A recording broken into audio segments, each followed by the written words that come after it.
Hey everybody, it's Sandra and welcome back to Shining Song Starnova. Right then, last we left off, we finished off Nemu's route.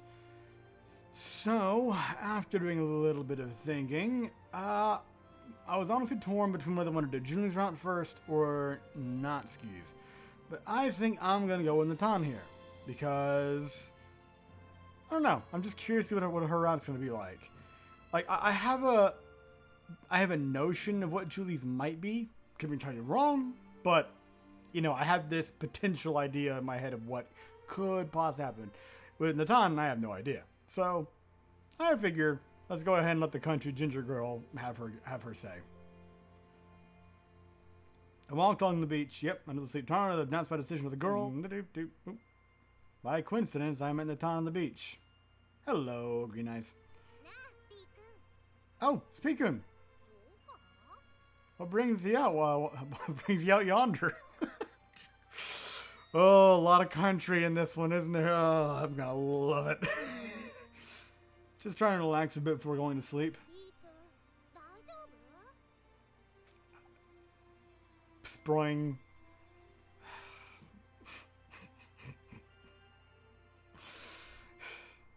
Well, you know, just a bit of work-related stress. Nothing to be worried about. I see. Ooh. Can I just do another massage session in your hotel room then?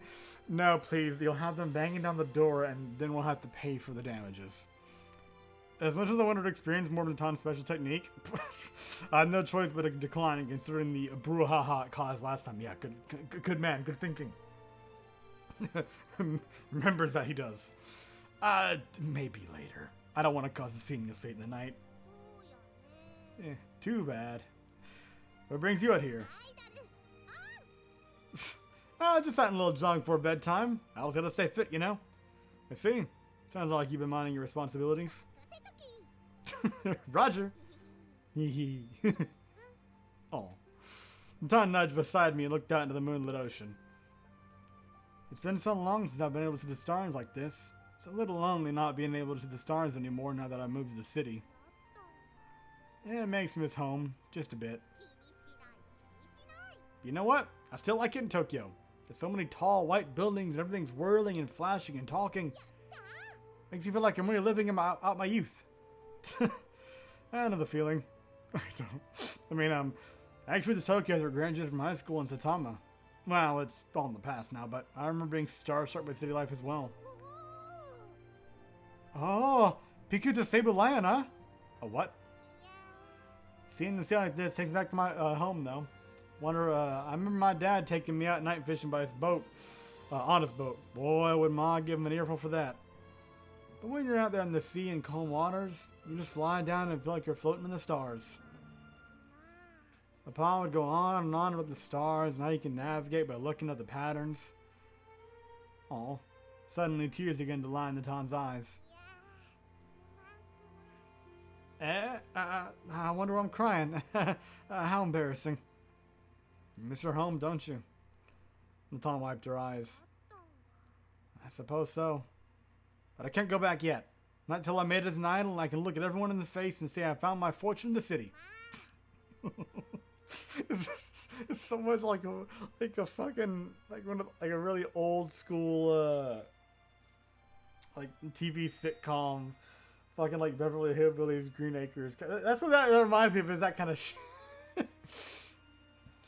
Else everyone will just say bad things about me. Somehow I got that feeling Natan had a complicated home situation. Of course, rural communities are still insular and reluctant to accept modern culture.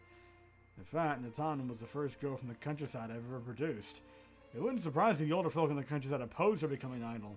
At least I doubt anyone supported her decision. And if they didn't, they would be bastards for it. So, what made a country girl like you decide to become an idol? Well, Natan ain't to go smart, stop that. For the longest time, it seemed like she was destined to work in the fields or become what off to be farmer's wife. Former sounds alright. The latter, no. That's what I saw them on TV. Idols. When they performed on their stage, everyone was so happy and energetic. And that's how I decided I had to always be smiling during hard times to give everyone hope too. Oh. One day, I'll make it big as an idol and be able to support my family. Even better, I'll be able to cheer everyone in the nation, cheer everyone in the nation on so that everyone can laugh together. Another girl joined because something she saw on television, huh? However, Natan wasn't afraid of city growing with the others. I felt reassured that life in the countryside had hardened her for the realities of the idle world, at least. Are you sure about that? The hardest part of being an idol may be that you always have to be smiling, regardless of your personal circumstances. Your body may be in pain, or your pet may have died. You'll still be expected to keep smiling regardless. An idol must always appear happy, even if what she feels inside is sorrow. Fuck that. Just fuck that. I hate what I hate what it sounds. That's so fucked up. Don't worry, Pikun. I'll do it, no matter how tough. Alright. Don't put yourself too on it, though, alright? Always put too much energy into things. The key to survive a marathon is to maximize extraneous movement so that you have enough energy for the entire race. Steady pace, don't sprint. You know, conserve energy. Natan doesn't really get it. But I'm sure things will turn out. After all, I've got Pikun backing me up, right? Of course, I'll be here to help you too. Alright, Natan will try her best and bring home the gold. Some of the Olympics now. Sayasa. I should give him everything to become the Michael Phelps of idling. Minus the, was it weed incident with Phelps? I don't remember exactly. It was something with some kind of drug. I don't fucking remember. The hell? Bad mental image. Somehow talking to Natan cheered my troubles away, and I felt ready to curl up in my bed for the night. That's also one reason I wanted to do hers, because, okay, that almost was very bad phrasing. Natan really is just literally a ray of sunshine, which does make me very worried about what may happen, because I don't want him to dim that little ray of light. But, that said, she's always been a lot of fun. So I'm looking forward to just more Annex, more of her. I love her energy, her personality. Anyways, let's get going back. I'm pretty tired now. Alright, I suppose I charm for the night too. Unless Pikun really doesn't want another massage. Who knows where that might lead to at this hour of the night. Go to bed. just give her this dead ass stare. Go to bed. Roger. Cute. Go to bed, Natan.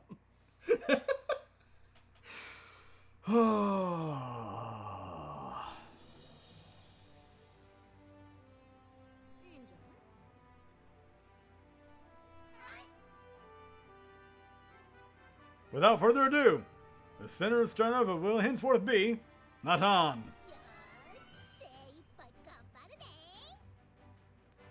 And her immediate reaction is to cheer everyone else on. Ah, girl.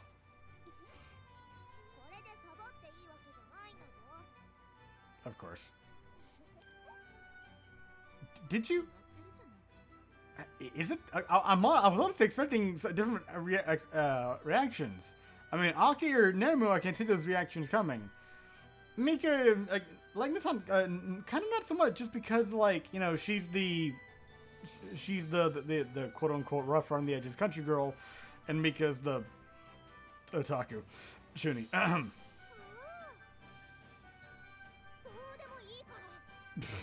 Okay, so it's all they always have the same reactions. I could have sworn some of them were different sometimes. All right, I guess.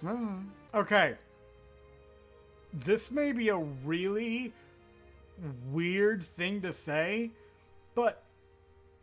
And this just goes to yet again show the strange courses that my mental train of thought likes to take when a detour sometimes. Does Maria kind of remind anyone else of like a Gingerbit Fontana? I'll excuse myself and keep clicking until we get to the new stuff. Okay, I'm sorry to have bothered you. Natsuki chapter. Home. Oh, we get a... oh, God. Flashbacks in this game so far haven't been pleasant. It was 7 years ago when I saw him for the first time. I was in the middle of peeling a tangerine under the kotatsu one winter night when out of nowhere I was struck with a life-changing realization. And now, the member of the idol unit, Labrador. Kaoru. Nice to meet you, everyone. I'm Kaoru from Labrador. The next thing I knew, my eyes were glued to the television. The tangerine stuck half peeled in my hand.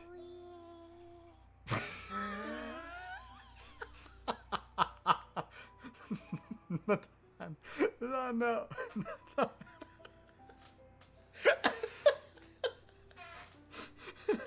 Ooh, what's this juicy looking piece of meat on the TV? No!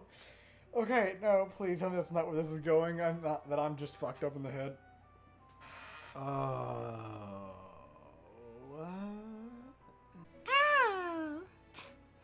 Before then, I had never much interest in... Oh, Jesus Christ, I almost slipped into the country accent just because. And boys are idols. For some reason, seeing Kaoru on the television screen for the first time awakened something within me I had no idea existed. My eyes stared into the television screen as I lost my perception of what was going on around me.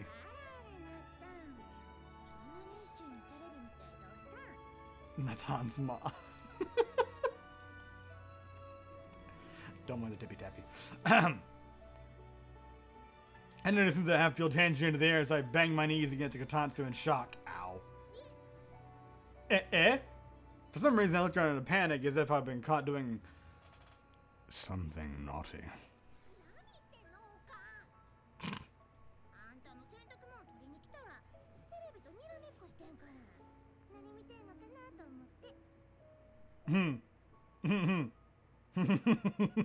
Mama, no, please, don't look. Don't look at my shame.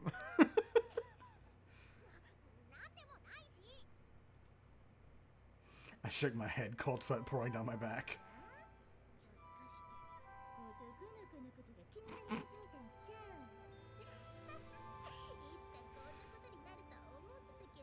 Honestly, I was kind of expecting that reaction, so, okay. At least it wasn't, turn that off. That ain't what you should be watching around these parts. Mama sat down next to me and watched television.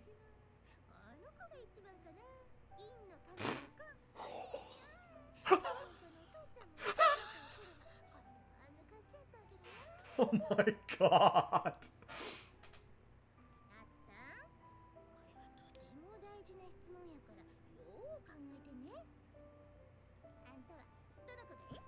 Oh god.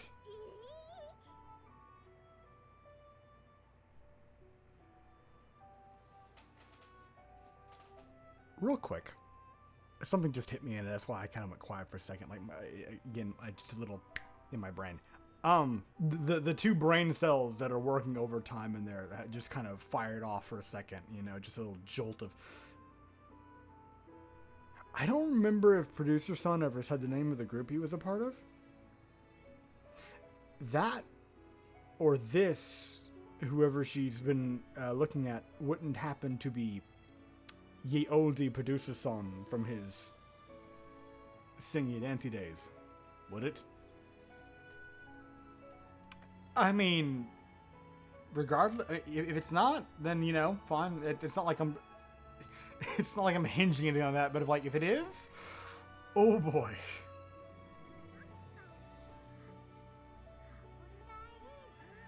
Okay.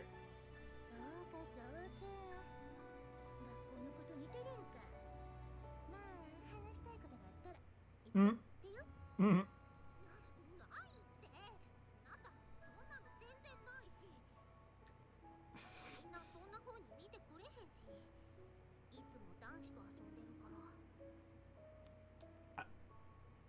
Well, no. Oh, shut up.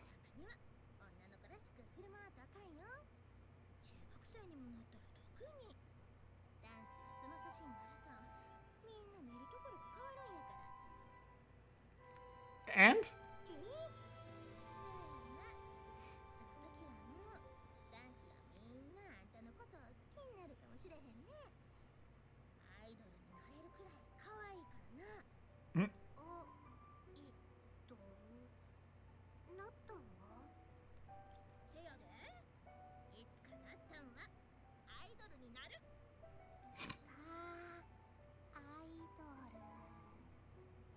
And this is where it all began. That was cute. That was real cute. I like that a lot.